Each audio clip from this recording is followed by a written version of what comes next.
ఆరోగ్యాభిలాషులందరికీ నా హృదయపూర్వక నమస్కారములు. మనకి ఇష్టమైన తీపి పదార్థాలు స్వీట్లు తయారు చేసుకోవాలంటే బెల్లము ఒక 10-15% వాడితే 85-90% పంచదారనే ఉపయోగిస్తాం. మనకి అలాంటి పంచదార వాడకం ఈ 30-40 సంవత్సరాల్లో బాగా ఎక్కువైంది. పంచదారను ఎక్కువగా వాడటం వల్ల అనేక రకాల దీర్ఘరోగాలు వచ్చే అవకాశం మనలో పెరుగుతుంది. ఏదో పంచదార స్వీట్లు ఎక్కువ తింటే నోటికే హాని అనుకుంటాం, దంతాలకే హాని అనుకుంటాం. అది ఎంత పర్సంటేజ్ ఇక్కడ హాని, శరీరంలో క్యాన్సర్స్కి ఇతర మొండి రోగాలు రావడానికి పంచదార ఎంత కారణమవుతున్నది అనేది సైంటిఫిక్ స్టడీ చాలా స్పష్టంగా ఉంది. అంచేత ఈరోజు రోజుకి 24 గ్రాములు అంటే 6 స్పూన్లు పంచదార కంటే అంతకంటే ఎక్కువ వాడేవారికి అంత వాడేవారికి ఏ సమస్యలు ఎంతెంత పర్సంటేజ్ వచ్చే అవకాశం బాడీలో పెరుగుతున్నది అనేది అమెరికా దేశం వారు 86 పరిశోధనా పత్రాల యొక్క సారాంశాన్ని వాళ్ళంతా తీసి 2023లో బ్రిటిష్ జర్నల్లో ఈ పరిశోధనని వాళ్ళు పంచదార 24 గ్రాములు అంతకంటే ఎక్కువ వాడితే వచ్చే నష్టాల గురించి, రాబోయే జబ్బుల గురించి ముందే హెచ్చరించారన్నమాట. అలాంటి పంచదార యొక్క హాని గురించి, ఆ వాస్తవాల గురించి ఈరోజు మీకు వివరించే ప్రయత్నం చేస్తాను. అందుకని మనం ఎన్ని గ్రాములు వాడుతున్నాం, పంచదార వల్ల ఎందుకు హాని కలుగుతున్నది, ఏ జబ్బులు ఎంతెంత పర్సంటేజ్ వచ్చే అవకాశం మనలో పెరుగుతున్నది, ఈ 3 విషయాల పట్ల మీకు ఇప్పుడు అవగాహన. మన శరీరానికి తీపి అనేది అవసరం అనేది లేదు. మనకి శరీరానికి అనేక పోషకాలు కావాలి. Vitamins, minerals, fibre, carbohydrates, proteins, fats ఇలా కావాలి. కానీ పంచదార కావాలన్న అసలు ఎక్కడ లేదు కదా. మనము కృత్రిమంగా చెరుకు నుంచి పంచదారను తయారు చేసుకున్నాం. పంచదారను వైట్ పాయిజన్ అంటారు. ఎందుకు అంటే దాన్ని ప్రాసెస్ చేసే విధంలో అందులో కెమికల్ కాంబినేషన్ వల్ల అది పాయిజన్ లాగా అయిపోతున్నారు. డైరెక్ట్ చక్కెర నేచర్ ఎక్కడ ఇవ్వదు అట్లాంటిది. ఇప్పుడు చూడండి, ఒక డైరెక్ట్గా తీపినిచ్చింది తేనె, ప్రకృతిని సిద్ధముగా, దానికి అసలు నష్టమే లేదు, అన్ని లాభాలే. కానీ చెరుకు తినండి, నష్టం ఉండదు. చెరుకు రసం త్రాగండి, నష్టం ఉండదు. చెరుకు నుంచి పంచదారగా మార్చే క్రమంలో ఈ నష్టాలన్నీ జరుగుతున్నాయి. అలాంటి పంచదారని వాడకం ఈ మధ్య బాగా పెంచాం. 40-30 సంవత్సరాలు వెనక్కి వెళితే 5-10 గ్రాముల మించి లోపలికి అసలు వెళ్ళేది కాదు రోజును తీసుకుంటే.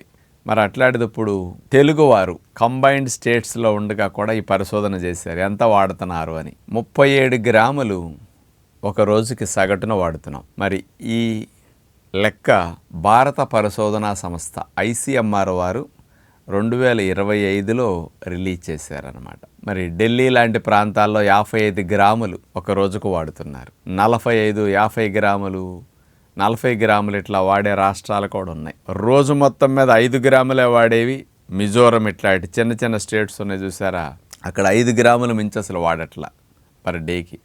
అంటే 1 స్పూన్ పంచదార మించి వాళ్ళ లోపలికి వెళ్ళటల్లా. మనకి 7-8 స్పూన్లు పంచదార ప్రతిరోజు యావరేజ్ని వెళుతుంది. 5 గ్రాములు ఉంటుంది సుమారుగా 1 స్పూన్, 5-6 గ్రాముల మధ్యలో. మనం తీసుకునే ఒక టేబుల్ స్పూన్ పంచదార తీసుకుంటే 37 గ్రాములు. మరి ఇట్లా వాడటం వల్ల ఎందుకు నష్టం జరుగుతుంది, ఏ సమస్యలు వచ్చే రిస్క్ ఉందనేది వీళ్ళు 86 పరిశోధనా పత్రాల యొక్క సారాంశాన్ని అమెరికా వారు సంగ్రహించి మనకి ఇవ్వటం జరిగింది కదా. ఆ క్రానిక్ డిసీజెస్ ఏమొచ్చే రిస్క్ పెరుగుతుంది అంటానికి ఇక్కడ తీసుకుంటే మొట్టమొదటిది అన్నిటికంటే ఎక్కువ నష్టం కలిగించేది ఎండోక్రైన్ సిస్టమ్కి, అంటే గ్రంథులకి.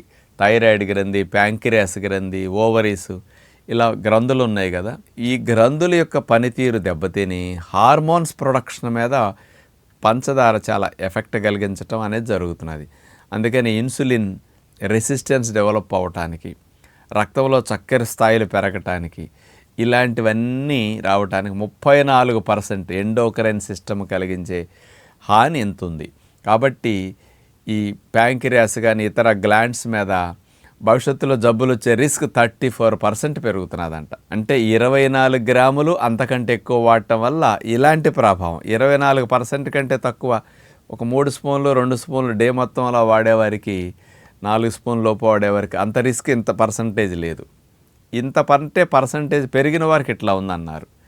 ఇక రెండవది క్యాన్సర్ విషయానికి వస్తే 30% క్యాన్సర్ వచ్చే రిస్క్ని పంచదార కలిగిస్తున్నది అన్నారు. అందుకని వైట్ పాయిజన్ కదా, అందుకని డైరెక్ట్ చక్కెర లోపలికి వెళ్ళి ఇన్ఫ్లమేషన్ కలిగించడానికి అంత కారణం పంచదార. అంటే ఎంత రేంజ్లో క్యాన్సర్ ఉందంటానికి 27వ తేదీ ఏప్రిల్లోని న్యూస్ పేపర్లో రిలీజ్ అయింది మెయిన్ పేజీలో 8 మందిలో ఒకరికి రొమ్ము క్యాన్సర్. ఇది ICMR వారి యొక్క పరిశోధన.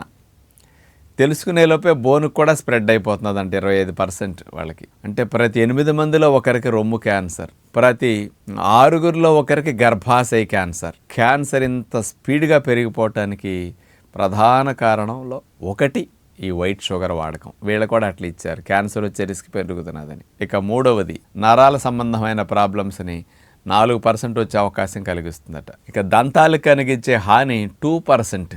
మనందరికీ దంతాలు పుచ్చిపోవటం, చిగుళ్ళు ఇన్ఫెక్షన్ రావటం ఉంది. ఇది 2% వచ్చే రిస్క్ని పంచదార కలిగిస్తే క్యాన్సర్స్కి, ప్యాంక్రియాస్కి వీటికి కలిగించే హాని 30-34%. అంటే ఎంత ఎక్కువ చూడండి. ఇక చివరిగా వీళ్ళు ఇతర రకాల అవయవాల మీద హాని కలిగించేది 10% అని ఇచ్చారు. ఇట్లా వైట్ షుగర్ వాడటం వల్ల ఇలాంటి రిస్కులు ఉంటాయి. కాబట్టి దీన్ని మనం వాడకం ఎంత మానేస్తే అంత మంచిది. పంచదార లేకుండా స్వీట్లు చేసుకోకూడదు అంటే 5 రకాల తీపి పదార్థాలు మనం ఉపయోగించుకోవచ్చు, ఆల్టర్నేటివ్ తీపి పదార్థాలు. అవి ఏమిటంటే 1 తేనె, 2 ఎండు ఖర్జూరం పొడి, 3 పండు ఖర్జూరం పేస్ట్, 4వది మనకి చెరుకు రసం మరిగించిన చెరుకు పానకం. ఇలాంటివి మనం వాడుకోవచ్చు. ఇంకొక రకమైన అంటే స్టీవియా పొడి, ఆకుపొడి, ఇట్లాంటివి కూడా తీపి కింద వాడుకోవచ్చు. అంటే హాని ఉండదు అసలు, కానీ తీపి వస్తుందన్నమాట. ఇలాంటి ఆల్టర్నేటివ్స్ని మనం ఉపయోగించుకుంటే పంచదార నుంచి పూర్తిగా మనం బయటపడవచ్చు. పిల్లల్ని ఎక్కువ రక్షించుకోవాలి, ఎందుకంటే మనకంటే ఎక్కువ ప్రాణాంతక సమస్యలు, high risk chronic diseases, autoimmune diseases పిల్లలకి ఎక్కువ వస్తున్నాయి. కాబట్టి కొంచెం పేరెంట్స్ అందరూ ఈ వైట్ పాయిజన్ 37 గ్రాములు సగటున, ఇంకా వాడేవాళ్ళు ఎక్కువ ఉంటారు, కానీ యావరేజ్ ఎంత ఉంది అంటే అంత ప్రమాదాలు మనం కొని తెచ్చుకుంటున్నాం పంచదారను కొనుక్కోవటం ద్వారా. కాబట్టి ఆలోచిస్తారని ఆరోగ్యకరమైన తీపి పదార్థాలు, ఇంకొక రకమైతే మీరు ఆర్గానిక్ బెల్లం కానీ, తాటి బెల్లం కానీ ఇలాంటివి వాడుకోండి. ఇప్పుడు ది గుడ్ హెల్త్ ప్రోడక్ట్లు మీకు మన ఫాలోవర్స్ ద్వారా మీకు అందుతున్నాయి కదా. నాణ్యమైన ఆర్గానిక్ బెల్లము, నాణ్యమైన తాటి బెల్లము, దాన్ని కూడా పౌడర్ రూపంలో ఇస్తున్నారు. పిల్లలకి గ్రాన్యూల్స్ రూపంలో కూడా అందిస్తున్నారు ఈ 2. మరి అట్లాంటివి వేసుకుంటే పిల్లలకి అస్సలు ఇబ్బంది అనిపించదు. ఈత బెల్లం కూడా వాళ్ళు అమ్ముతున్నారు. ఇట్లా 3 రకాల బెల్లాలు మంచివి ఉంటాయి. అలాంటివి కూడా మీరు ఉపయోగించుకోగలిగితే కూడా బాగుంటుందని విజ్ఞప్తి చేస్తూ నమస్కారం.